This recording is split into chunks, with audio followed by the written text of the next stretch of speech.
Пачынай. Ну, пачынаем. Вітаю усіх гледачоў, слухачоў першага гікаўскага. З вами сёння вож падступны Александр Наступны і наш госць не Алексей. Алексей, павітайся. То бок не Алексей. Усім добрый дзень, раніца, вечар. Не Алексей у нас. Я буду тебе зараз прадстаўляць, а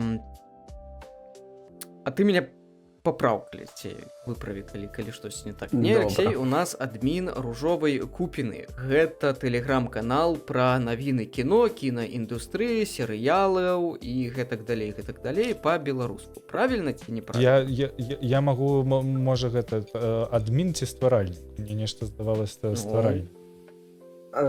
Маеце рацыю, стваральнік, да. Цікаві. З гэтага і пачнем. І пачнем менавіта з гэтага. Алексей, што ты хочаш нам сказаць пра свой тэлеграм-канал? Давай так. Першае, што я хочу сказаць, подписывайтеся на яго. Вось, ну куды ж без рекламы? Ну, вядома. Я не ведаю. Тэлеграм-канал, як тэлеграм-канал. Збіраем навіны кіно, посцім, калі ёсць нейкія думкі, якія датычацца канкрэтнага фільма ці серыялу. Таксама лёгка это дадаем і карацей. Пішам, што хочам пісаць, вось і ўсё. З якога часу, як даўно ўжо існуе гэты праект? Я вам магу дакладна нават з даты сказаць. Першы пост на канале з'явіўся 12 студзеня 2020 года. То бок яму ўжо больш за 6 гадоў. Чмурэць, больш за 6 гадоў. Як узнікла ідэя ўвогуле стварыць гэты канал? Чаму? Колькі там чалавек зараз вядзе гэты канал? І навошта? Раскажы. Адзіны, дарэчы, тэлеграм-канал, у якога я набываў рэкламу. Не, два было. Я ў двух каналаў набываў рэкламу. Я набываў рэкламу ружовай купіны за, мне здаецца, 15 беларускіх рублёў. Я тобі пераводзіў на картку. І набываў... Штосьці прыгадваю, штосьці такое. І набываў рэкламу тупарылых карцінак, таксама тыпу рублёў за 15. Гэта 15 рублёў, здымі капялюш. Ты што? Гэта стала $5. Так, і пры гэтым я памятаю, што ў ружовай купіны на той момант ужо было, тыпу, 10 пад 1000 падпісчыкаў. Ну да. Так, на чым мы спыніліся? Мне трэба думку захопіць.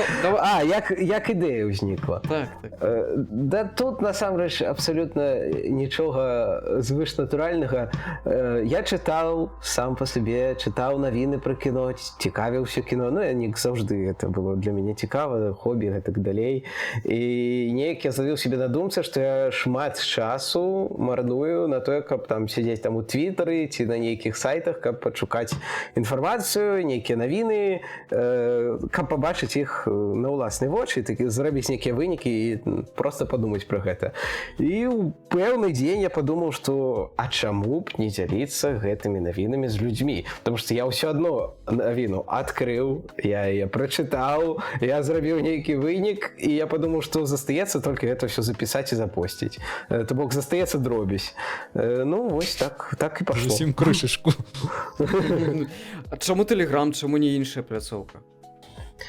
Ну, тут, мне здаецца, год стварэння. Вось якраз канец 19-го, канчатак 19-го, пачатак 20-го года, мне здаецца, такі росквіт тэлеграма, тэлеграм-каналаў. Яны з'яўляліся на абсалютна любую тэматыку, там ад кулінарных да, я не ведаю, нейкіх гульнявых, тэхналагічных ці навін. Таму неяк нават доўга не думаў. Для інстаграму вельмі важны візуал, у мяне зноў руку не было часу гэтым займацца. Вось, тик-ток яшчэ тады быў абсалютна далёкай нейкай для мяне субстанцыі. Ну, твітер, не ведаю вось нават чаму твітер, хаця, дарэчы, існуе твітер-канал купіны. Там, на жаль, праблемы ёсць з посцінгам час ад часу, але час ад часу ён працуе і дубліруе посты з асноўнага каналу. Вось. А таму тэлеграм толькі я пайшоў за трендамі, можна сказаць. То бок тэлеграм Да. Тэлеграм наше ўсё пакуль не абмежавалі. Слушай, а у меня есть пытанне такое адразу ў лоб. Просто ружовая купіна гэта праект. Калі хочаш, гэта такое тыпу маленечкае персаналізаванае медыа пра кіно на беларускай мове. Можна нават да, і так я бы так зрабіць. сказаў, да. Чаму не асабісты блог? Чаму вось менавіта вось такі шлях? Як чалавек, які зрабіў канал не імя сябе, а імя першага гікаўскага, пытаю.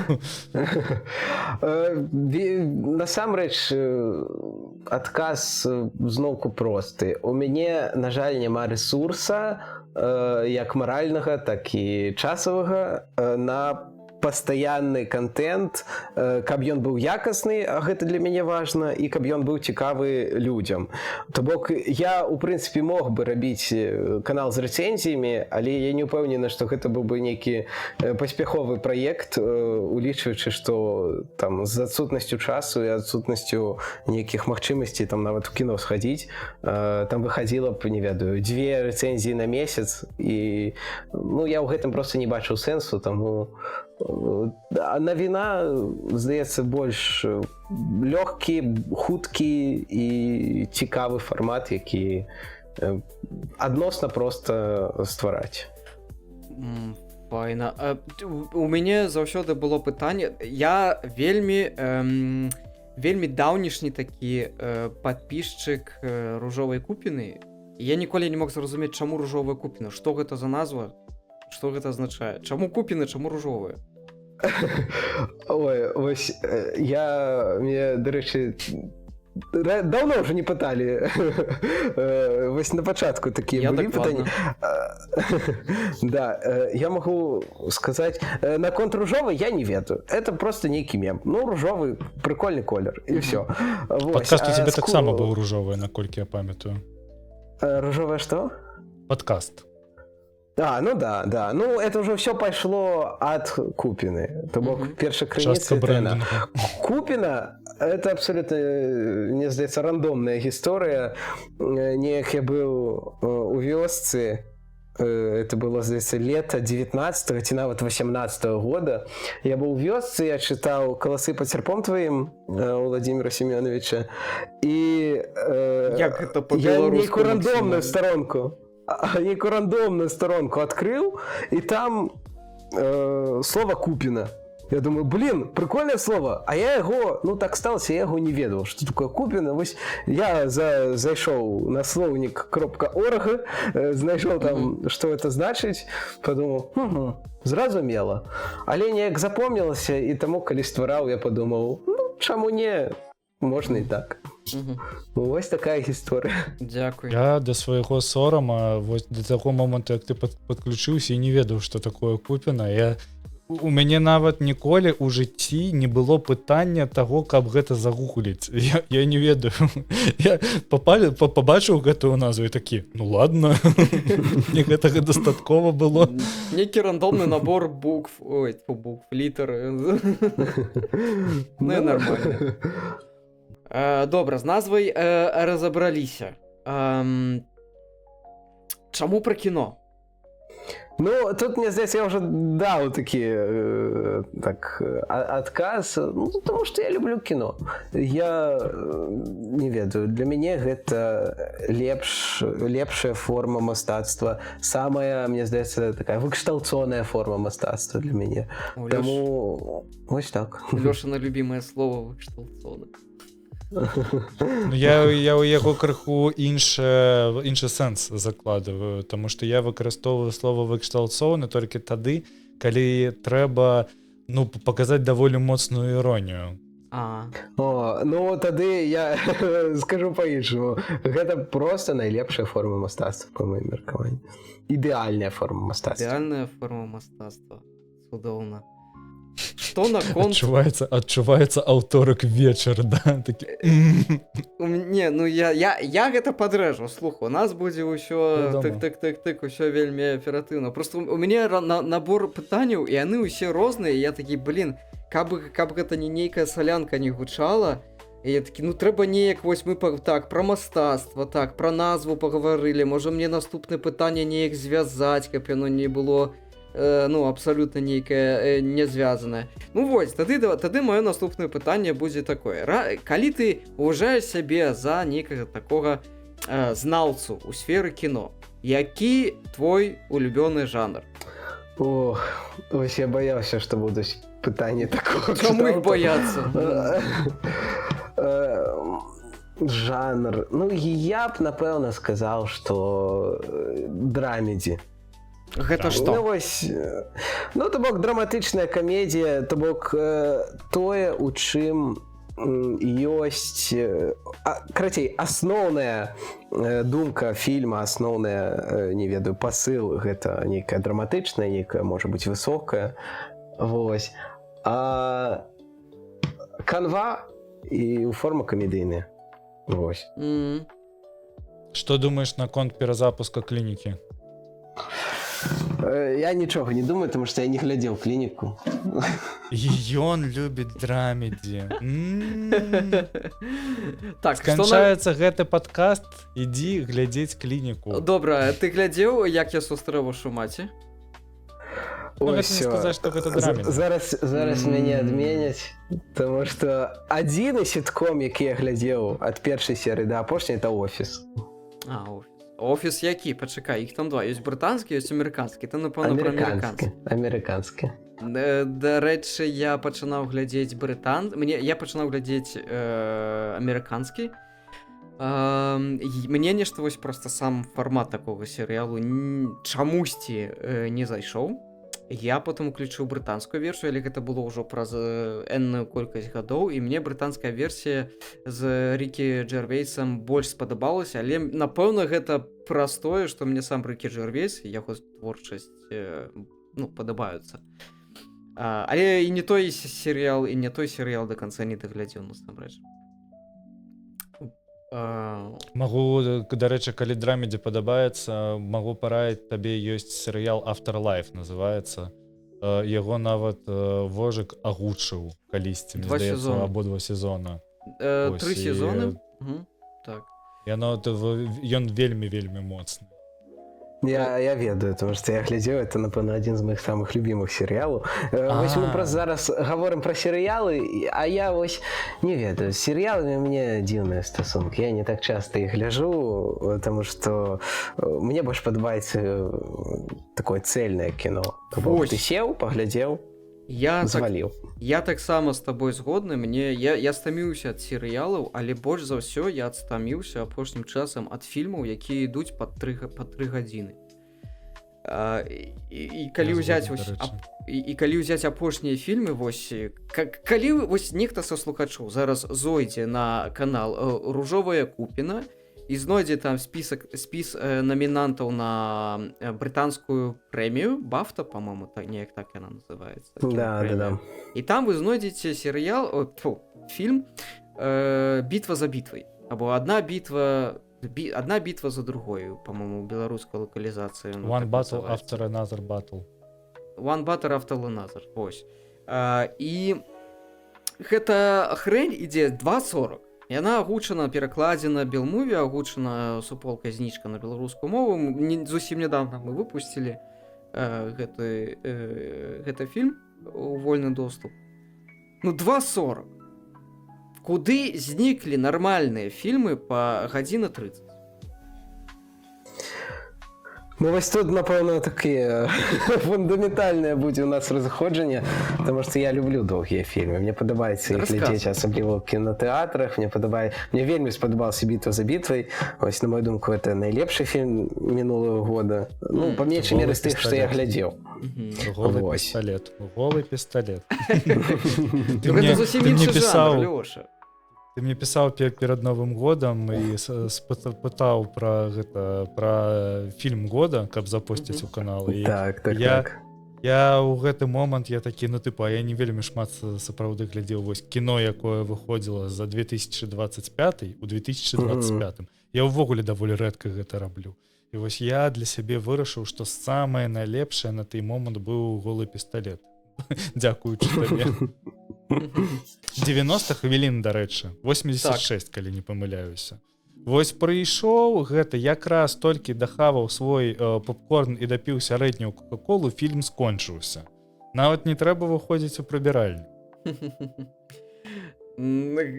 Кажуць людзі, якія Владар Пясцёркнул, рэжысёрская версія 3:40, дайце сюды, так,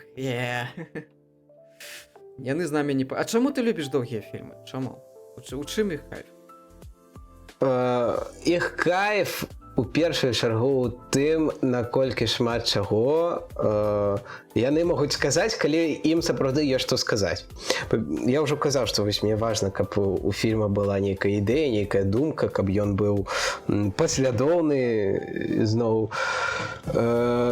І мне здаецца, што даўжыня карэлюе з эмоцыяй, якую ты адчуваеш у канцы. То бок, мне здаецца, што кароткі фільм кароткі фільм мае меншы шанец стварыць у канцы катарсіс для цябе, чым доўгі фільм. Таму што, напрыклад, тая ж бітва за бітвай, яна рыхтуе цябе там, не ведаю, 2 гадзіны і 10 хвілін, ты сядзіш у напружанні, і потым здараецца вось гэтая сцэна у канцы, дзе з дарогай. Я думаю, усе, хто глядзеў, зразумеюць адразу, што за сцэна. Вось, таму што это, калі фільм выходзіць на пік свайго напружання, і гэта, мне здаецца, не спрацавала б так круто, калі б это быў фільм на гадзіну 30, і гэта была б, я не ведаю, там 80-я хвіліна фільма. Ось мне чамусьці глядзець серыял, у якім там 20 серый па 40 хвілін, няма праблем. А вось высядзець 3 гадзіны... Таму што ты іх дазіравана глядзіш. Ты глядзіш у адзін дзень 2 серыі, у наступны дзень 3 серыі, і ён у цябе расцягвае. Ну, прычым у мяне, па-моему, няма дэфіцыту ўвагі. То бок, я не той, каб мне пастаянна трэба яшчэ скроліць нейкую стужку, я яшчэ на гэта не захварэў. Гэта я. Я магу скроліць, калі мне не вельмі цікава. Але вось бітву за бітвай, там настолькі ўсё насычана, і ты проста не можаш адарвацца. Там, ну, сам сюжэт, самі падзеі настолькі імгненныя, настолькі ўсё ідзе шчыльна, што, ну, просто ты не хочаш. Ну, я пра свае ўражанні кажу, што я просто не хацеў узяць нешта там у рукі і там адцягнуць сваю увагу, паглядзець, што мне там хто напісаў, напрыклад, так? Не. Ну, окей. Добра. Цікава. Ну да, ну мне здаецца, тут кожнаму сваё. Прычым я не хачу ні ў якім разе сказаць штосьці дрэннае пра кіно, якое ідзе гадзіну 30. Мне не ведаю, што вось я вельмі люблю фільм «Малыш» Чарлі Чапліна 28-го года, ён ідзе 50 хвілін, але гэта шэдэўр, ну, гэта шэдэўр, якому, можна сказаць, няма роўных. Ну, то бок, тут яшчэ важна, мне здаецца, важна, як, ну, не ведаю, дэталі. Д'ябал крыецца ў дэталях. Ты стваральнік. Не я? Блин, ну так, я буду до цябе казаць Александр наступны, а да ружовай купіны не Алексей. Не Алексей. Ты сказаў, што ты стваральнік.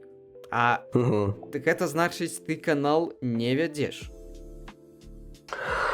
Ну, скажем так, я пэўны час вёў канал, і ёсць моманты, калі я вяду канал, да і, у прынцыпе, я бы і зараз сказаў, што я яго вяду. Таму што тое, што я пошчу не ўсе посты, не значыць, што я яго не вяду. Ну, вось я хацеў гэта ўдакладніць, што ж там увогуле у вас. Я ж не ведаю кухню, нічога. Для мне ружовая купіна, гэта заўсёды быў канал, дзе ты такі зайшоў, так, цікава, што там адбываецца? Ага, намінанты на Оскар. Нахер я гэта глядзець не буду, дайце мне што-небудзь для тупых. Так, што у нас там далей выходзіць? Вось, свайго роду, хто не ведае, ну, ружовую купіну можна выкарыстоўваць і так. Каб адфільтраваць тое, што ты не хочаш глядзець, бо звычайна на Оскар тыя фільмы ідуць, якія ідуць на Оскар, мне ніколі не падабаліся. Звычайна. Паглядзі «Анору».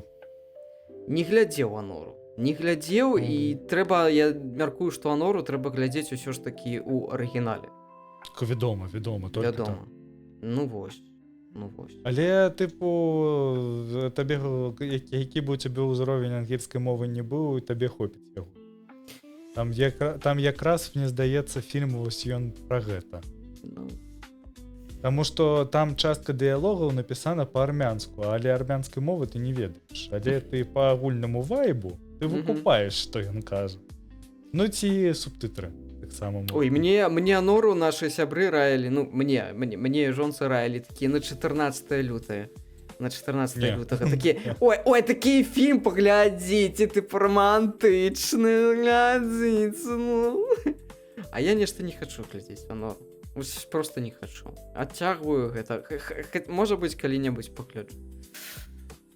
Ну, это такая, не сказаць, што гэта самы найлепшы фільм у жыцці, але, ну, агулам ён нармальна просто цябе забаўляе.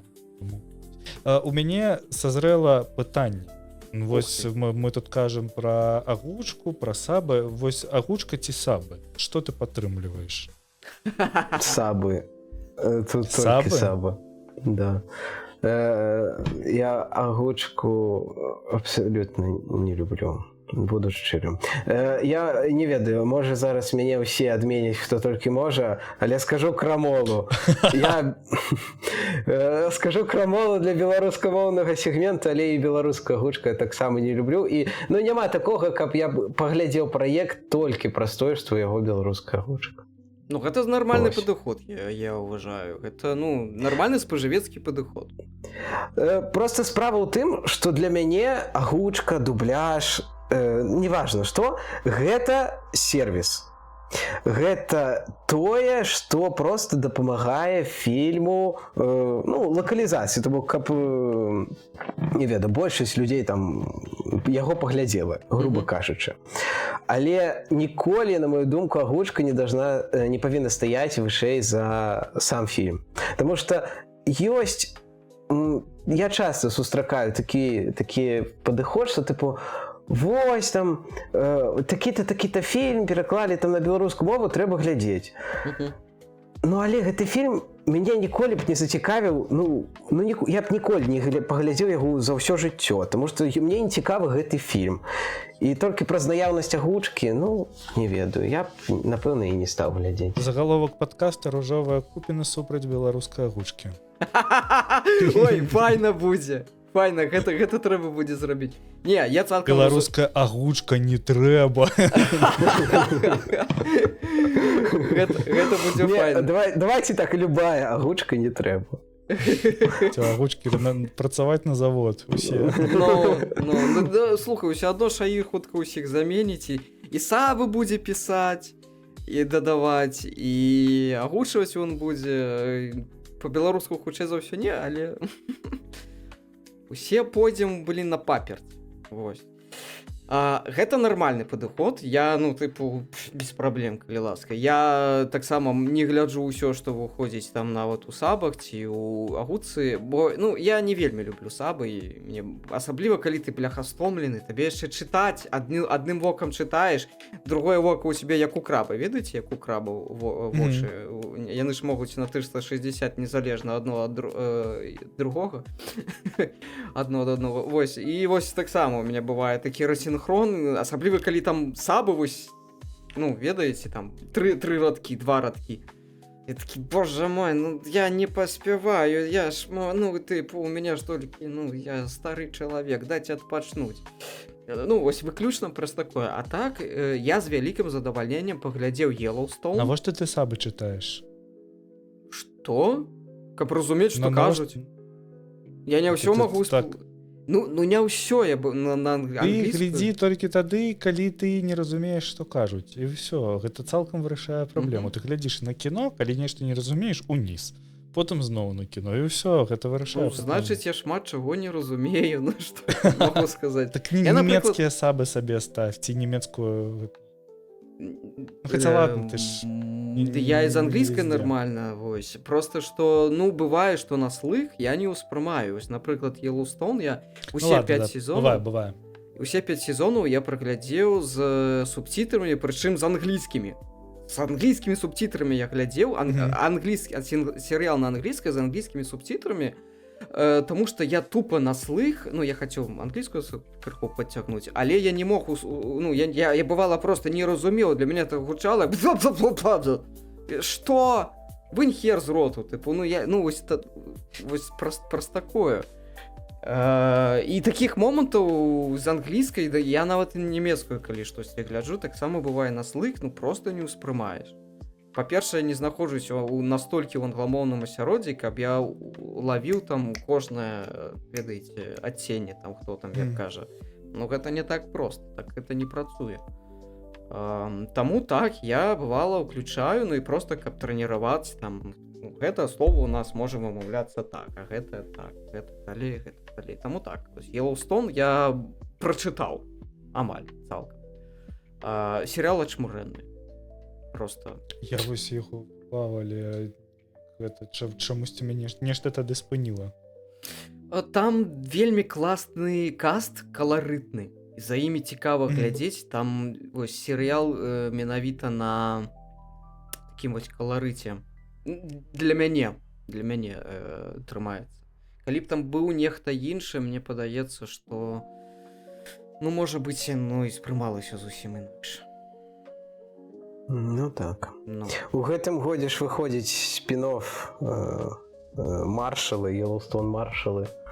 Што за маршалы? Так што... я шчыра кажучы, не так шмат ведаю пра гэты праект, але спін-офф і сюжэтна, наколькі я бачыў, так толькі па нейкіх крупінках, ёсць постэр, ёсць, не ведаю, карацей, загугліце, таму што, на жаль, я ў гэтай тэме і ў Yellowstone, і ў спін-оффе я толькі адзінае, што чуў, што выходзіць спін-офф. Вось і ўсё. Цікава будзе паглядзець. Здаецца, дарэчы, вельмі хутка, амаль на наступным тыдні, штосьці такое. Дзе ўзяць час? У мяне вось такі вось, хто глядзіць відэаверсію, я паказваю, вось такі вось спіс на прагляд. Так што, калі-небудзь мы... А ўжо даўным-давно Херзан на гэтыя спісы забіў. У мяне у нататніку ёсць бясконцая нататка з кнігамі і коміксамі, якія я хачу прачытаць. Яна вось літаральна, я яе веду дзесьці з года 17-го, і вось з 17-го года яна павялічваецца. Як вы думаеце, колькі я адтуль прачытаў? Нуль, вы толькі хацеў сказаць. Я зразумеў, што гэта ўсё, яно кіравана толькі вось тваім вось нейкім вось гэтым пачуццём, калі табе гэта трэба ў гэты жа момант. Вось ты сидзіш такі, тыпу, хачу перачытаць Наруто. Адкрываеш там Бэткейв і чытаеш Наруто. Вось, але калі ты вырашыў такі, трэба будзе пераглядзець Наруто, перачытаць Наруто ці пераглядзець Наруто, там, на выходных усё, забей, ты ніколі ў жыцці гэтага не ўбачыш. Назаві, такое пытанне будзе. Як часта ты глядзіш фільмы, бо ведаеш, сёння кожны калі у нас гэта самае шаі паўсюль можа быць кінакрытыкам. Колькі ты сам, як часта ты глядзіш кіно, серыялы?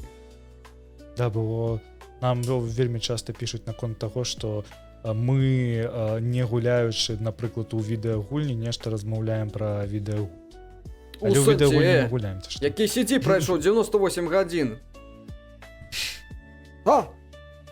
Не, Алексей, табе пытанне.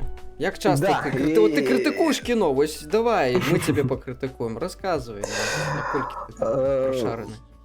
Я вельмі стараюся глядзець хаця б на выходных. То бок, падчас там будняў не атрымліваецца часцей за ўсё, то бок гэта, мне здаецца, рэдкі выпадак, толькі калі ты там у кіно ідзеш, а так на выходных, да. То бок, я б сказаў, 1-2 фільмы на тыдзень, на жаль, зараз. Але ў сваім прайме, гэта не ведаю, можа, ён прыйшоўся год на 21-22, но я там глядзеў па 40 фільмаў на месяц. Ого! Гэта ты беспрацоўны быў, напэўна, так? Ну так. У меня такі ёсць невялічкі бзік на статыстыку. Я себе недзе записывал, что у меня 1 месяц, зараз нават скажу, я открою, да, ліпень 22 года 50 фильмов за месяц. Вось. Ну, да, это был мой найлепшы час. Зараз, да, на жаль, менш, але стараюся там усе галоўныя навінкі ці там нейкія гучныя фільмы не прапускаць. Ну, файна. Ну, ўсё адно, это ты- больш за мяне. Ты вось калі будуеш спіскі таго, што паглядзець, ты просто глядзіш тое, што умоўна патрапляе ў тваё інфаполе, пра што ты пішаш у ружовай купіне, ці ты сапраўды будуеш спісак тыпу на паглядзець потым. Ой, на жаль, спісы працавалі раней таксама. Вось у той час, пра які толькі што расказваў. Зараз, да, хутчэй за ўсё это, я не ведаю, там пабачыў, што нейкі фільм выйшаў у лічбе, значит, все, можна уключыць яго на тэлеку і паглядзець. Вось зараз неяк так атрымліваецца. Хаця, вось не так даўно у мяне нешта дзёрнула, я паглядзеў усяго Тіма Бёртона. Ну, тыпу, ўзяў, просто сеў з першага да вось апошняга на дадзены момант фільм і паглядзеў. Ну, там гэта заняло, канешне, не ведаю, месяцы 3, але вось. Я так з Леслі Нільсоном рабіў. Але мушу прызнаць, самыя першыя фільм ці самыя першыя мы не праглядзелі. На жаль. Ну ты маеш на ўвазе хутчэй за ўсё камедыі Леслі Нільсона, а не ўсе фільмы Леслі Нільсона. Усе фільмы. То бок тое, што ён у драмах граў, тое, што Так. гэта складана. То бок Леслі Нільсон не толькі ў голым пісталеце, хаця мне здаецца, ён вось у нашай прасторы менавіта праз гэта і знакаміты. Аэраплан ці самалёт, я не памятаю, як яно там лакалізавана. Таксама даволі файная кінапарода. Файная штука. Дарэчы, я веду людзей, які называюць найлепшай камедыяй усіх часоў гэты фільм. Так што... Ну, ён сапраўды класны. Тыпу, яго можна зараз неіранічна включыць і пры гэтым з яго нармальна так пакекаць. Просто некаторыя фільмы Леслі Нільсона састарыліся даволі кепска, там, тыпу, несправядліва асуджаны. Ці які там 8-й элемент, ці 7-й элемент ён называўся, пра інапланецян. А ёсць, напрыклад, вельмі жахлівае кіно з Леслі Нільсонам, якое, ну вось просто, тут, мне здаецца, гэта трэцяя частка, з інапланецянамі, якая была. Там, дзе Леслі Нільсон быў прэзідэнтам. Так. Файна. Дарэчы, найлепшы фільм усіх часоў. 3, 2, 1. Не, Алексей. «Жыццё чароўнае» 97-го года, Роберто Беніні, рэжысёр. О, жухна. Як балюча. Яно ў мяне на касеце было. І гэты фільм мне зламаў псіхіку, мне здаецца, у дзяцінстве. Я яго паглядзеў, калі мне было год 9-10. А пра што там фільм, бо я першы раз чую. Вось, мне здаецца, это найлепшы прыклад драмедзі, але гэта такая драмедзі, якая ў канцы цябе так прышыбае. Пра вельмі пазітыўнага італьянца, які трапляе ў канцлагер. Ён не габрэем быў? Мне здавалася, ён габрэем быў. Так. Ну, просто што падзеі ў Італіі адбываліся. Капец, і ты глядзеў гэта, калі табе было 9? Так, яно ў мяне было на касеце. І там же ніяк не... Там, ну, тыпу, вось можа зараз врубіць вокладку. Хутчэй за ўсё, гэта будзе вокладка, там мужик з дзяўчынай цалуецца, і хлопец сядзіць на ровары. Вось. І, ну, не сказаць жа увогуле, оно ж не выглядае ніяк, ну, дэпрэсіўна, ці не выглядае як тое, пра што ты будзеш вельмі моцна рыдаць. Так, это правда. Да. Мой боже. Ну, вось гэта воклад. А ты сачыш неяк, вось, калі... Я просто ведаю, што ты 100% сачыш, таму што тады, калі выходзіць Оскар, ці Залаты глобус, ці нешта такое, калі вы пішаце гэта ў канал вынікі, я іх просто рэпошчу ў першы гікаўскі, таму што я вельмі не хацеў бы глядзець Оскар у жывым эфіры. Вось, ты глядзіш вось гэтае намінантнае кіно, якое вось патрапляе на буйныя кінапрэміі, вось, для таго, каб разумець, што адбываецца? Ну, шчыра кажучы, я у адрозненне ад Лёшы я не магу прапусціць яго. Вось, не ведаю, мне важна паглядзець усё, і прычым перад Оскарам. Вось якраз роўненька вось паспець, каб я ўсе 10, хаця б усе 10 з тых, што намінаваныя на найлепшы фільм, у мяне былі прагледжаны. Вось. Як у цябе стаўленне да номінантаў? Сёлетніх? Давай, я скажу бэкграунд, чаму я пытаю гэта. Я не магу глядзець фільмы, якія намінаваны на Оскар, яны для мяне задужа... Ну, я, карацей, я задужа тупенькі для такіх фільмаў, я іх не разумею, і мне што-небудзь бы вось такое, для плебса, ведаеце, вось, для дурных. І што ты думаеш на гэты конт, на конт намінантаў? То бок, ну, фільмы, якія намінуюцца на Оскар, яны вартыя таго, ці гэта ўсё ж такі, як сказаў Александр наступны, оверхайп? Мне здаецца, што зараз, ну, не ведаю, апошнія 3-4, можа, нават 5 прэмій, вялікі тренд назіраецца на тое, што як мага больш даступных фільмаў для, ну, як бы для масавага гледача. Вось, таму што вось такіх вось аўтарскім Оскар быў, мне здаецца, ну, даволі даўно. Вось, напэўна, не ведаю, «Зямля качэўнікаў», у якім 21 годзе гэта была прэмія ковідная, вось перамагла. Вось гэта такое, вось такое канцэнтраванае аўтарскае кіно.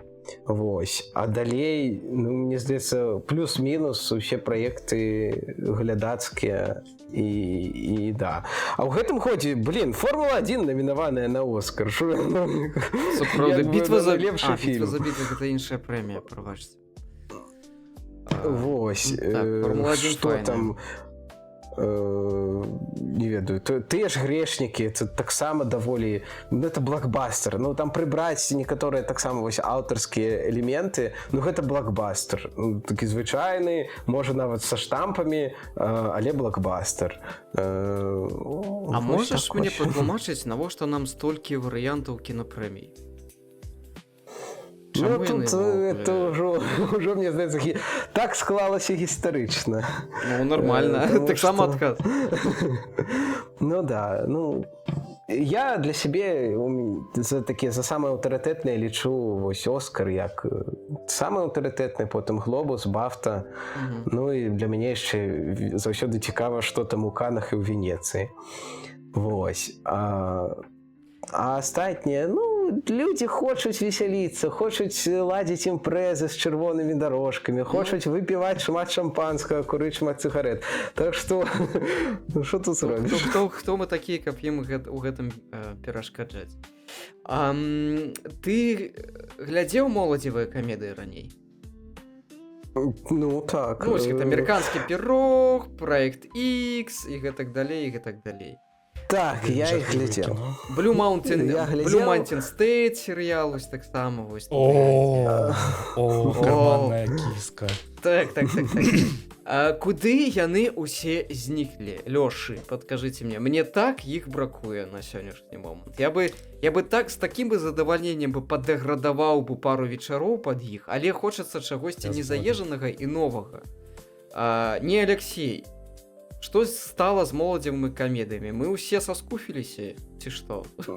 Не, я думаю, што прычына не ў гэтым. Проста прычына ў тым, што у цяперашніх умовах і ў цяперашнім грамадстве, якое яно ёсць зараз, такія фільмы, ну, па-першае, ніхто б не захацеў у іх укладваць грошы, ніякія буйныя студыі.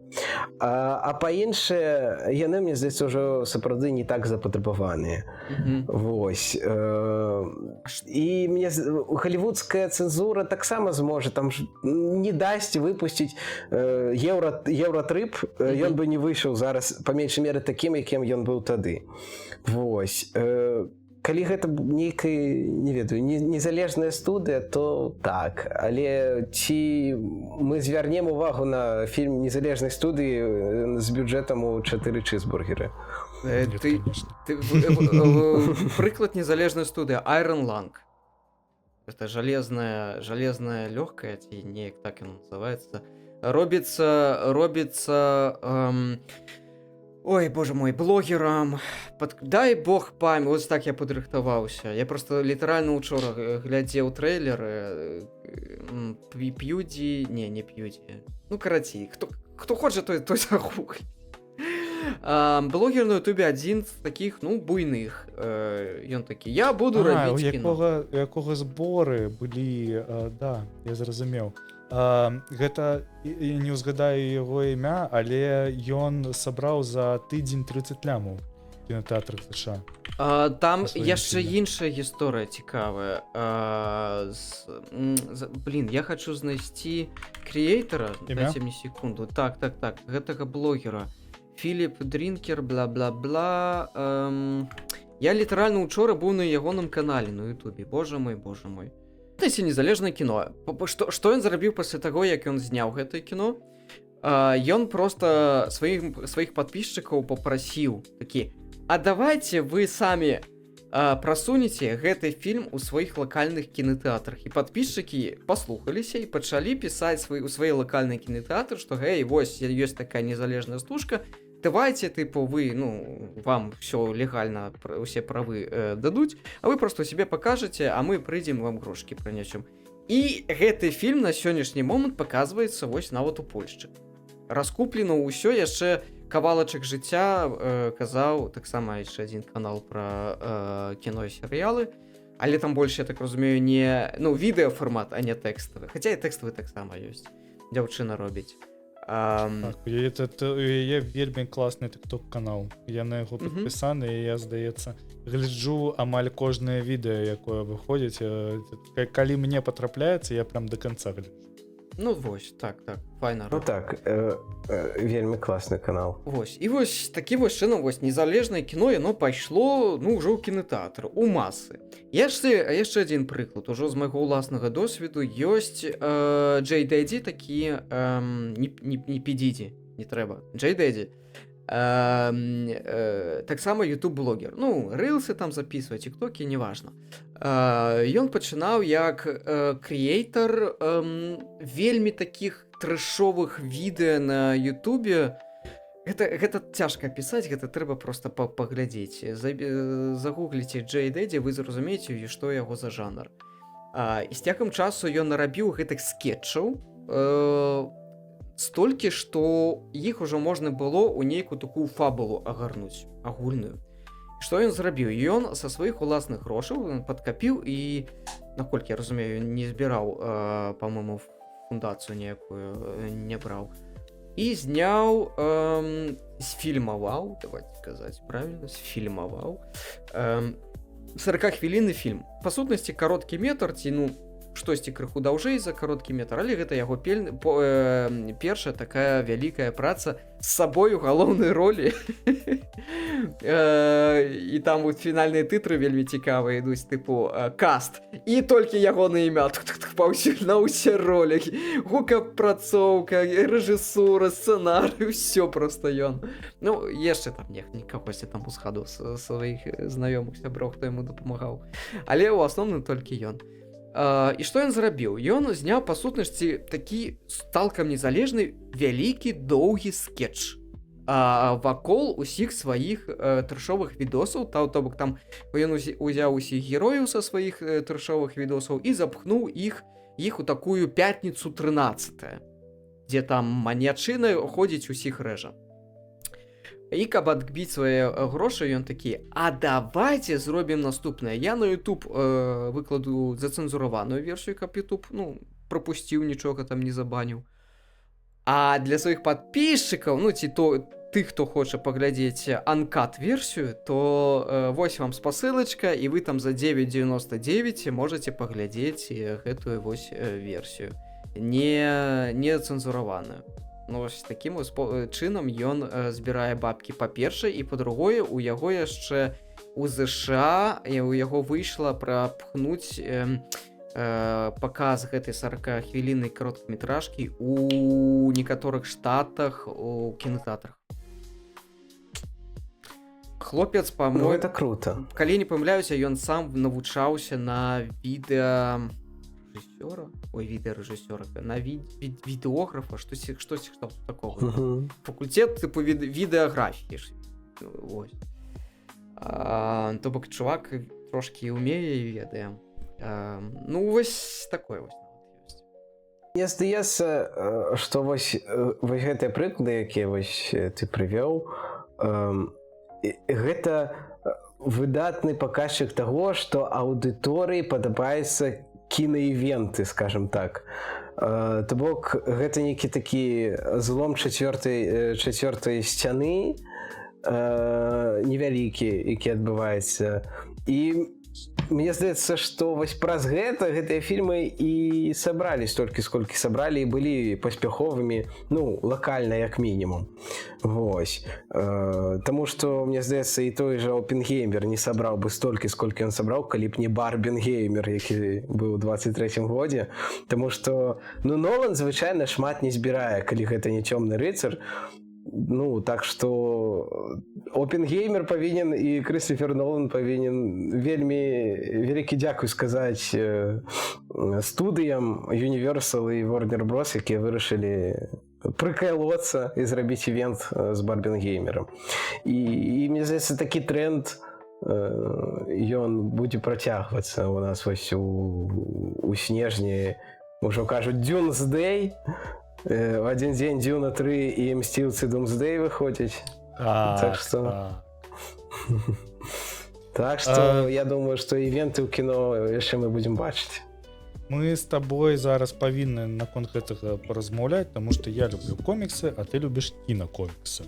Ты ўсё пра іх посціш. Што ты думаеш наконт вось зараз перазапуска Марвел? Што ты чакаеш ад Doomsday? Шчыра кажучы, я чакаю шмат чаго. Я чакаю, што гэта будзе класны фільм. Пры ўсім гэтым я разумею, што гэта будзе проста, там будзе настолькі шмат фан-сервісу, што чалавеку, які далёкі ад усяго гэтага, ён прыйдзе ў фільм і літаральна нічога не зразумее. Ну, то бок, ніводнага персанажа, ніводную, не ведаю, адсылку, там это ўсё будзе міма. Гэта я. Гэта робіцца... Это я так гляжу марвелаўскае, бо я такі... То гэтыя людзі. Што мне? Але проста справа ў тым, што Doomsday, у яго ёсць чыт-код у выглядзе Людзей Ікс. І я ўпэўнены, што ў промо-кампаніі яны ўжо ёсць, але я ўпэўнены, што менавіта на іх будзе вялікі акцэнт, што вось, тыпу, апошняя глава ў гісторыі Людзей Ікс тых самых, з Патрыкам Стюартам, з Іаном Маккелленом. Яшчэ нас здымаюць просто, мне здаецца. Это тое ж самае, як гэтае. Хью Джекман сыходзіў з ролі Расамахі. Колькі год ён сыходзіў, колькі год ён здымаў апошні фільм пра Расамаху. І я хачу нагадаць, 2 гады таму выйшаў Дэдпул з Расамахай. Тады, калі ўжо ён афіцыяльна сышоў з кінасусвета Марвел. То бок, усё вельмі неадназначна. Ну да. Але вось я так чытаў у інтэрнэтах, што вось там нейкія інсайдеры пішуць, што, па-першае, акрамя таго, што там фан-сервіса будзе гара, ну, давайте, у прынцыпе, ну, калі у вас галоўны антаганіст фільма это Роберт Даўні-малодшы, які 20 фільмаў запар іграў Жалезнага чалавека, а цяпер ён вяртаецца антаганістам. Гэта ўжо такі вялікая замашка на фан-сервіс. Я вось чытаў якія-небудзь коміксы пра доктара Дума. Ёсць там, напрыклад, доктар Дум 18-го года, які вось пра... Гэта даволі сціслая, скарочаная гісторыя доктара Дума. Доктар Дум сам па сабе, ён вельмі моцна падобны да Жалезнага чалавека. То бок яны з ім, яны абодва тэхнічныя геніі, яны абодва, ну, адзінае, што доктар Дум валодае магіяй, але ён вельмі моцна разумны, ён адзін з самых наймацнейшых магаў на планеце, ён кіруе краіну, он жа па факту прэзідэнт Латверыі, ну, не прэзідэнт, ён хутчэй дыктатар Латверыі, які самавыбраўся. Вось, і мне здаецца, што якраз такі гэта даволі моцнае патрапленне будзе наконт таго, што гэта будзе Даўні-младшы, таму што гэта ж ён же літаральна будзе граць тую ж самую роль, якую ён граў у жалезным чалавеке, але яна будзе просто тыпу антаганічная да гэтага, але жарты, міміка, ўсё вось гэта яно будзе максімальна падобна.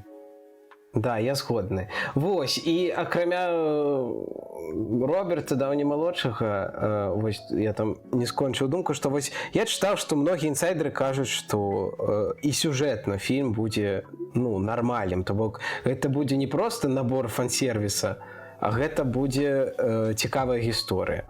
І мне здаецца, што калі вось так адбыўся такой вось сімбіёз цікавай гісторыі і фан-сервіса, ну тады гэта фільм на 2 мільярды.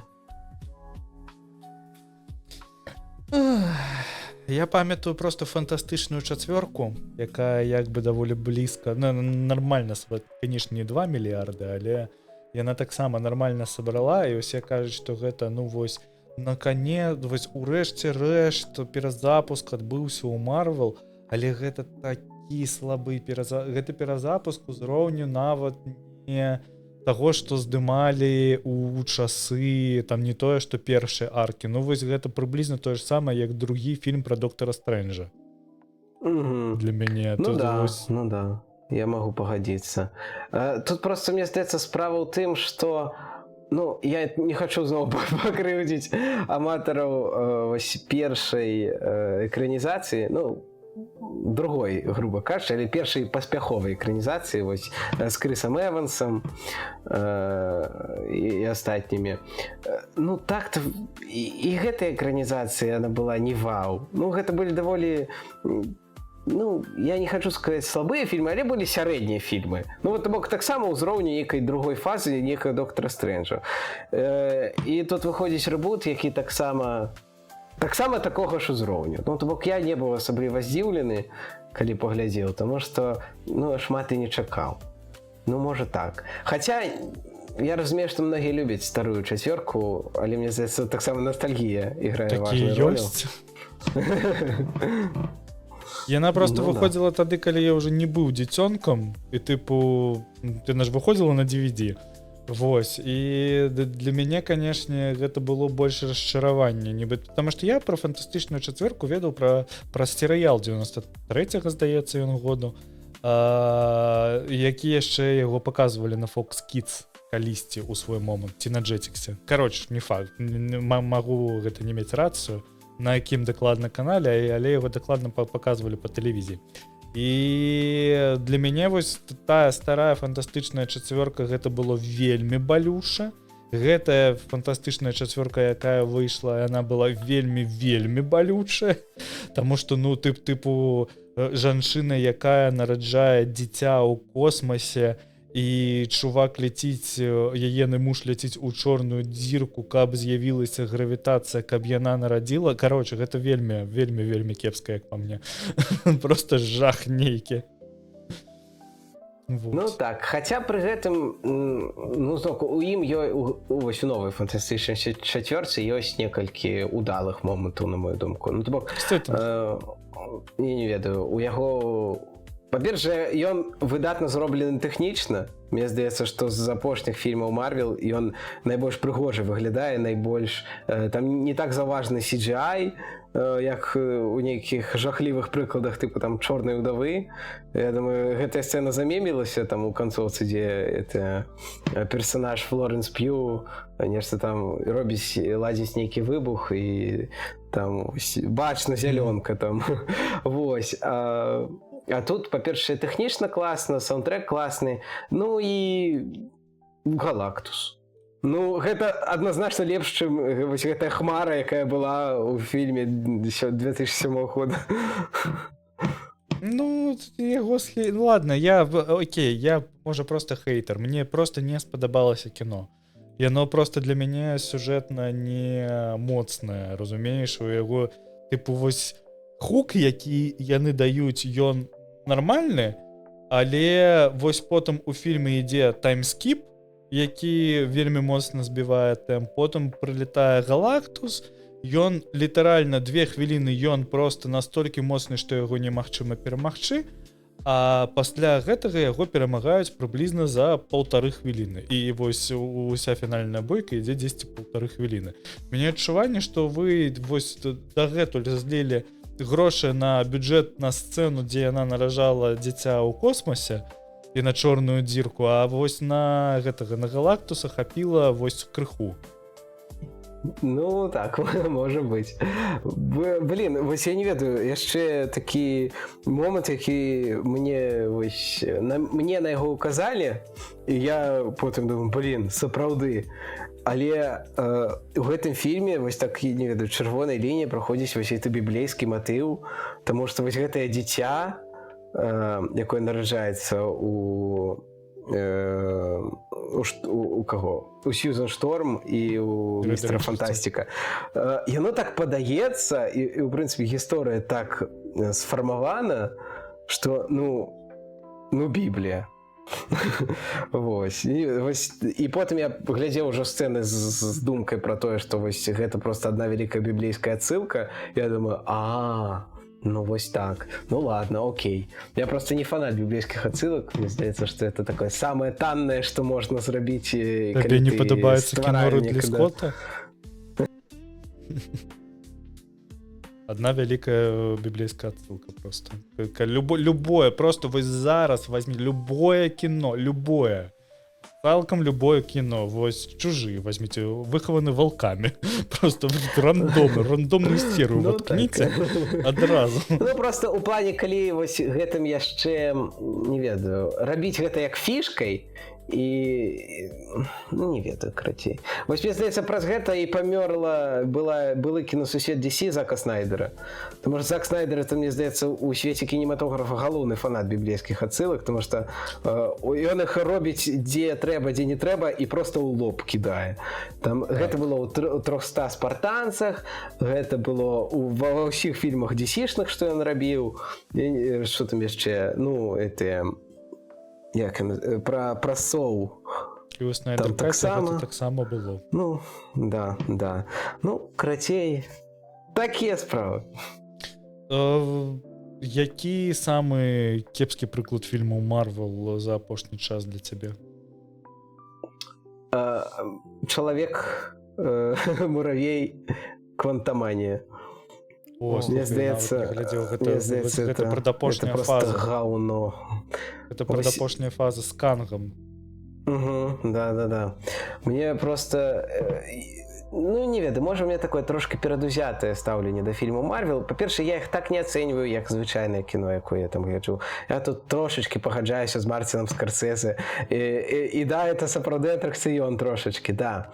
І таму мне амаль усе фільмы Марвел падабаюцца, але вось Чалавек-муравей Квантаманія, Чалавек-муравей і аса Квантаманія. Ну, вось гэта не квантаманія, гэта наркаманія, таму што я не ведаю, хто гэта напісаў, хто гэта прыдумаў, хто гэта зацвердзіў, хто вось прачытаў сцэнарый такі, да, мы гэта выпускаем у кіно. Таму што я не ведаю, гэта сюжэт там як у філернай серыі серыяла на Disney, который выходзіць у 2008 годзе, не ведаю, аж было просто дадай вады. Ну вось штосьці такое. Я не ведаю, мне ўся гэтая ветка, я ўсё, што глядзеў вось у арке, дзе быў кангзавы ўнік, усё, што спрабаваў глядзець, я ўсё дропнуў. Таму што, ну, гэта немагчыма. Для мяне просто нават не гэта... Ну, окей, я не глядзеў Чалавека-мураша, я глядзеў Вечных. Вось гэта просто сарака беспрабудная. Ты глядзіш, і ты не разумееш, там не тое, куды сышоў бюджэт, ты не разумееш, а які сэнс таго, што вы знялі, тыпу, жах, канешне. Тут я вось не пагаджуся, мне Вечныя прыйшліся даспадобы. Не ведаю, таму што, можа, я таксама не шмат чакаў ад яго і ўспрымаў яго не ў канве кінасусвета Марвел, а як такі асобны фільм. І, ну, ён, в прынцыпе, такім і стаў, таму што, я так разумею, Вечных мы больш ніколі не пабачым у кінасусвеце. Так же, як і ў коміксах, все нормально. Ну, да. Вось, ну, карацей, да. Ну, такія. Лёха, у тебе, здаецца, пытаннем. А які найгоршы фільм ну, па-за сусветам Марвел увогуле. Які я глядзеў. Ну так. Ой. У мяне ёсць адзін фільм, якому мне стаіць ацэнка 1, і гэта сапраўды адзіны фільм сярод тых, што я паглядзеў. Ну, па меншай меры сярод тых, што ў мяне там адзначаны. Зараз я шукаю хуценька назву, тому што я нават сцёр з памяці гэтую назву. Я памятаю, што там у фільме быў Саша Барон Коэн. Да. Гэта камедыя, якая называецца «Браты з Грымсбі». 2016 год. Нешта мяне ўштырыла паглядзець камедыю. Думаю, ну што, нормально. Ну, калі нават яна дрэнная, ну нічога страшнага. Ну, там вечар пагляджу, нічога. Гэта быў першы фільм, які мне хацелася дропнуць праз 30 хвілін. У меня такое ёсць правіла для сябе, па меншай меры для сябе, што я ніколі не дропаю кіно. Я павінен даглядзець нават, калі мне не падабаецца. Я яго дагляджу. Але тут мне хацелася дропнуць, але я даглядзеў і пашкадаваў, што не дропнуў. Таму што гэта, па-першае, настолькі не смешна. То бок, я люблю абсалютна любыя камедыі. Чорныя, не чорныя, жартуйце пра што хочаце. Але гэты фільм, гэта не смешна ад слова зусім. Я не ведаю. Толькі, ну, даруйце за такі выраз, можа, трошки не паліткарэктны, але толькі дэгенерату такое можа спадабацца. Я не ведаю, як гэта можна глядзець. Слухай, на IMDb 6,2. Не самая то и дрэнная ацэнка, я табе скажу. Я не ведаю. Там вось ёсць адна сцэна са слоном, якую у мяне бывае, што так у памяці ўсплывае. І я вельмі шкадую у гэты час і думаю, боже, чаму я вось у гэты момант себе не выкалаў вочы. Спадзяюся, там прыблізна такая ж сцэна, як была ў Эс Вентуры, калі ён у другім фільме з насарога вылазіў. Да, прыкладна такая, толькі з усімі падрабязнасцямі, скажем так. О, трэба паглядзець. Мне здаецца, што я ж ці то мы хацелі паглядзець гэты фільм і ці ты хацеў яго агучыць? Не, такое дакладненне, ну, штосьці вельмі падобнае. Тыпу, мне падаецца, мы ці то пачыналі, то таксама кінулі. Ці быў у нас дзесьці, мы не дайшлі да яго. Ну, я ўспомню некаторыя моманты. Так, там пра суперагентаў, як то ўсё. У мяне яшчэ засталася пытанне, але трэба крыху назад павернуцца па тэме. Зорныя войны. Что ты думаешь наконт того, что мы уже поразмаўлялі про Марвел, и как бы Марвел гэта частка Дисней, потому хочу спытаць про Зорныя войны. Ці сачыш ты за тым, что зараз адбываецца? Яны там змянілі главу кіраўніцу Лукасфілма, і зараз прыйшоў іншы чалавек, які, я не памятаю, як яго клічуць, але прыйшоў чалавек, які з большым піетэтам ставіўся да Зорных войнаў, і гэта быў чалавек, які распрацаваў серыял «Андор», гэта быў чалавек, які меў дачыненне да Star Wars Rogue One, які лічыцца адным з самых найлепшых фільмаў новай трылогіі. Што думаеш на гэты конт? Так, ну, гэта гаворка ідзе пра Дэйва Філоні. І так. Тут, да, трошки, мне здаецца, ён перш за ўсё, ну, як у мяне успамінаецца за серыял, боже мой, «Вайна клонаў».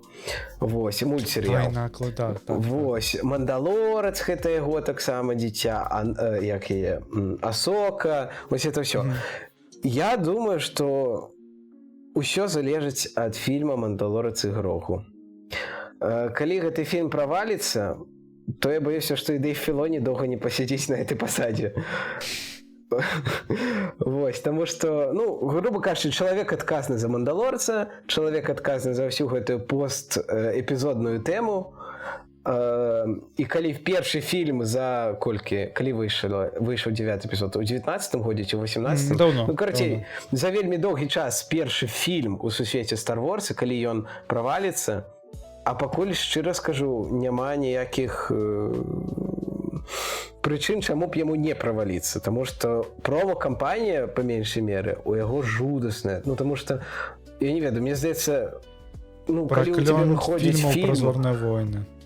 Да, выходзіць фільм пра зорныя войны, гэта падзея заўжды. Нават калі 9-й эпізод выхадзіў, ці 8-й, который ўжо там засіралі моцна. Гэта ўсё адно была падзея.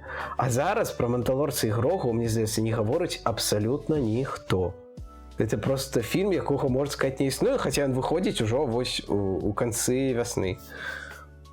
Алло? Всё, я тут. Алло. Так, ты скончыў на фразе ён выходзіць, а калі выходзіць? У канцы вясны. Таму я вельмі жадаю, каб вось поспех Мандалорца серыяльнага ён працягнуўся ў кіно, і, ў прынцыпе, я жадаю зорным войнам доўгага і шчаслівага жыцця, але не ведаю, у мяне чамусьці нейкія недобрыя прачуванні наконт Мандалорца і Грогу. Вось такі мой адказ. Понятия не маю, про что вы только что размаўлялі паўгадзіны. Это настолькі далёка. Я да гэтага ўсяго стаўлюся вельмі проста. Усё, што выходзіць у кіно па зорных войнах, адразу не. Вось просто не. Серыялы таксама не цалкам. Я не глядзеў Андор, я паглядзеў 2 серыі, мне на той момант спадабалася больш-менш. Кажуць, класны серый. Трэба было, каб ён выходзіў, і тады только просто выйшло 2 серыі.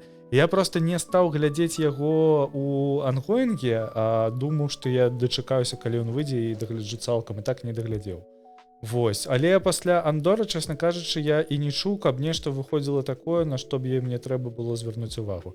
Я чесна паглядзеў 1,5 сезоны Мандалорца, вось, і цалкам зразумеў, што гэта не маё. Кароче, в «Позорных войнах» толькі коміксы, і ўсё, больш нічога не засталося, больш-менш нормально. Прычым коміксы, як тыя, што выходзяць, зараз ёсць некалькі коміксаў, якія выходзяць ад Марвела, «Позорных войнах», якія больш-менш нармальна, іх можна пачытаць, але вось коміксы тыя, якія старыя ад Dark Horse, вось там куды не тыкне, там шэдэўр. Вось, і там дакладна тыя самыя «Зорныя войны», якія ты больш за ўсё хочаш атрымаць. Ну так. Хаця вось Мандалорец мне спадабаўся. Вось першыя 2 сезоны, 3 менш, 3 так трошки планку опусціў, але вось першыя 2 сезоны класныя. На маю думку, я зноўку не хачу ні на кого ўплываць, але ось асабіста мне было прикольненько. Ось вярнуцца па-першае, адначасовую атмасферу Star Wars, але гэта ўсё яшчэ прыпраўлена такім вэстэрнавым матывам. Карацей, было прикольно. Добра. Ну вы задроты. Понятия не маю. Не глядзеў. Слухайце, трэба мне просто паглядзець «Зорныя войны» ад пачатку до конца. І тады я думаю, што мне і Мандалорец, і Андор стане цікавым. Хочаш, мы з табой можам паглядзець разам, вось праз рэстрым включым і паглядзім з табой на Патрыёне. Давай. Чаму не? Можам паспрабаваць просто. Тут можна зрабіць, можна кіраваць відэа разам. Вось, ты сможаш спыняць, і я смогу спыняць. Гэта цікавы эксперыенс. У мяне яшчэ такога не было. Будзе нам анонсік на Patreon, таму подписывайтесь, заносіце грошыкі. Я буду задаваць. Ці ёсць у ружовай купіны магчымасць падтрымаць яе як-небудзь? Акрамя донатам на картку табе па ЕРПу. Можна ў тэлеграме праз гэты бот Трибьют. Ён падключаны, паведамленняў замацаваных. Калі ласка, калі ёсць жаданне, это да нашых слухачоў, данатце на квіткі ў кіно. На квіткі ў кіно. Ось, нават не на піва, на квіткі ў кіно. Бачыце, які ў нас. Гэта афіцыйная версія. Цалкам зразумела. У мяне ёсць одно пытаннечка. Як ты ставішся да згенерванага нейрасеткамі контенту, там відосікі, музычка і, вядома, выкарыстанне ўсяго гэтага ў кіно? Адказ адназначны, а адмоўна катэгарычна. Ты бачыў, што робіць Вео? Гэта, по-моему, Так, ад так. Гугла. Я нядаўна пабачыў дзесьці то твіт, ці што, як Брэд Піт з Томам... Ой, хацеў сказаць Томом Харді. З Томом Крузам біліся там на нейкім шматпавярховіку. І я тебе скажу, што, ну, выглядала гэта цалкам добра. Ну, было, по-моему, бачна, што гэта ўсё ж такі, ну, намаляванае, але намалявана вельмі крута. Ну, крута намалявана. Намалявана круто, але... Тут просто Ну ўзнікае што, пытанне... але, прыцягвай, што але? Ну да. Я промаўчу. І ўсе маўчаць, але што? Я просто уже 100 разоў. Ну, гэта вось, як казаў Озі Осборн, за выкананне песень пад фанеру трэба плаціць гэтымі ксеракопіямі грошай. Так. Прыблізна тое ж самае, я думаю, глядзі, калі вось для мяне вось дзе размежаванне. Калі нейрасеткі выкарыстоўваюць дызайнеры і стваральнікі VFX для стварэння VFX, калі ў цябе ў пайплайн дадалася яшчэ і нейрасетка, і ты, дзякуючы нейрасетцы, я не ведаю, выбухі у Cinema 4D не павінен рабіць, а можаш рабіць гэта праз Kling AI, то гэта больш-менш добра. Гэта паскарае працу чалавеку, гэта меней гемароя і гэтак далей. Тыпу, я да гэтага стаўлюся больш-менш пазітыўна. Але вось уся гэтая гісторыя з тым, што кожны зможа рабіць кіно, вось сядзеш, создаш сабе персонажа, пачнеш генераваць чувакі, гэта вось, блядь, зусім не так працуе. Для таго, каб ствараць кіно, просто, ну, па-першае, трэба, ну, разумець нешта ў кіно. Трэба разумець, як працуе драматургія, трэба разумець, трэба ўмець здымаць. Тыпу, нават калі у цябе будзе нейрасетка, якая будзе штучна ствараць кадр. Пакуль ты не прыдумаеш напаўненне гэтага кадра і гэтак далей. Ну, тыпу, ён будзе пусты і бессэнсоўны. Ён можа выглядаць, там, напрыклад, калі ты там умоўна возьмеш гэтых генеруеш праз Midjourney, потым пойдзеш у Kling, гэта ажывіш, і у цябе будзе больш-менш кіношны відарыс, усё роўна, тыпу, акрамя вось гэтай вокладкі, у ім нічога не будзе. Таму што кіно гэта нашмат больш фактараў. Так, я прабамбіўся, прабачце. Да. І нават той вось урывак, про які вось ты казаў, з Томом Крузам і Брэдам Пітам. Ну, па-першае, нейрасетка ніколі б гэты ўрывак не стварыла вось у такім выглядзе, якім стварыла, калі б не існавала 500 фільмаў «Місіі невыканальнай» з Томом Крузам тым жа, дзе ён падобныя сцэны робіць на тых жа паверхах дамоў і ці там дзе заўгодна. Ну, то бок, ШАІ ніколі не будзе першай крыніцай контенту.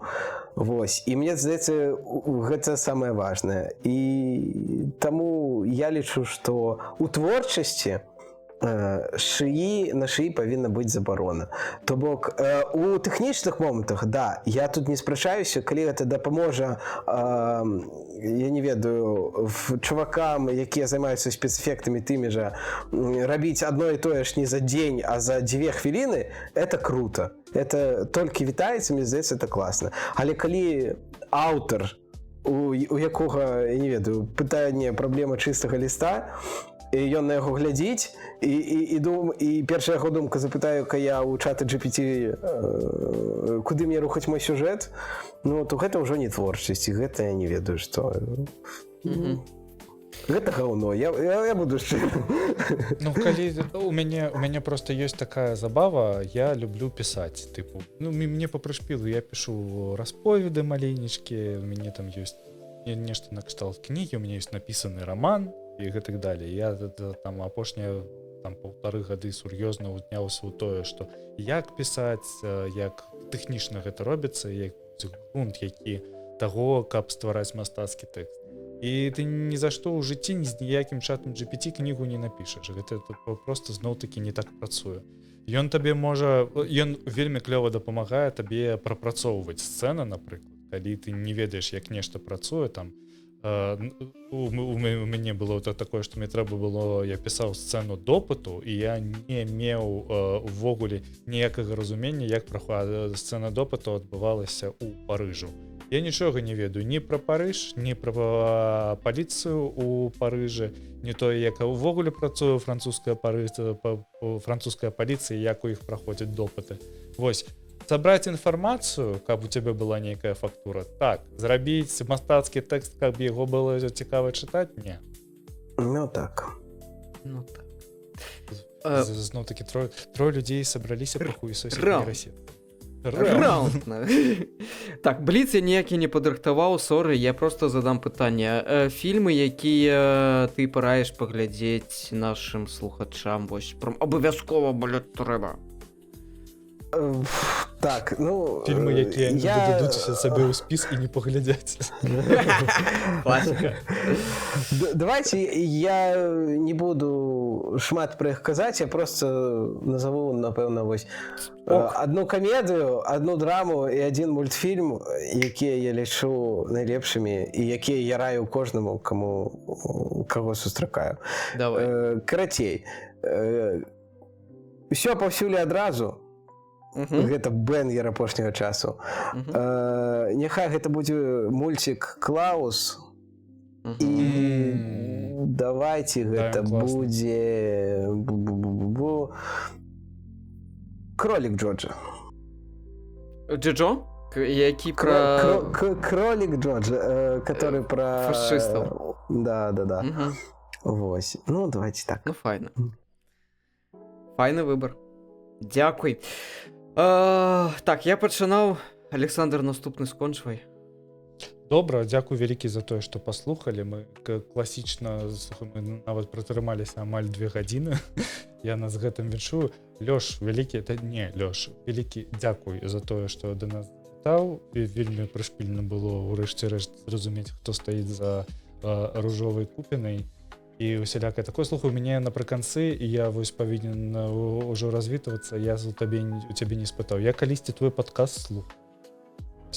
Тебе быў ружовы падкаст, а чаму ён больш не выходзіць? Гэта быў ці што падкаст пра навіны кіно, які можна было, ён, мне здаецца, он выходзіў... Это, мне здаецца, было ўжо трошки больш з аналітыкай. Это было трошки больш такое рэцэнзійнае, аглядавае. Вось. Так, вось. Усё опіраецца ў час. На жаль. І я вельмі хачу это ўсё аднавіць, і я спадзяюся, што прыйдзе вось гэты светлы дзень, калі гэта ўсё вернецца. Я не буду абяцаць, але я спадзяюся, што это будзе. Вось так. Калі што, у цябе ёсць знаёмыя, якія цябе падтрымаюць. Таму Дзякуй. Вядома. Дзякуй за тое, што паслухалі. Лайк, шэр, Patreon, заносьце грошы яшчэ раз. Ці што спасылачкі на ружовую купіну ўнізе, магчымасць падтрымаць, я не ведаю, ці можна заставіць спасылку на бот, але я заставлю спасылку на допіс. Так што дасылаюць спасылку на трыб'ют. Дзякуй.